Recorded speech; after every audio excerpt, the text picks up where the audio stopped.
Firma Vyplašto vznikla na území České republiky. Zabývá se vývojem a výrobou ultrazvukových plašičů škůdců. Myšlence vzniku značky Vyplašto nás dovedla hlavně naše vlastní potřeba vypořádat se záškodníky, kteří se každoročně ubytovávali pod střechami našich domovů. Sídlo firmy se nachází v Plzni, kde probíhá kompletní vývoj, výroba a expedice našich plašičů.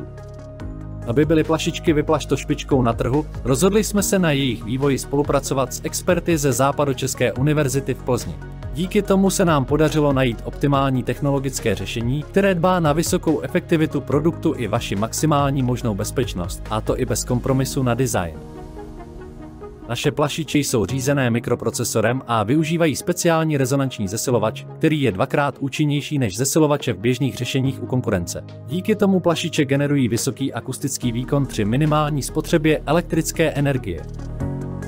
Odpuzovače škůdců Vyplašto navrhl známý plzeňský designér, který dokázal perfektně skloubit technické a funkční požadavky na plašič s nadčasovým designem, takže se nemusíte obávat umístění naší plašičky ve vašem interiéru či exteriéru.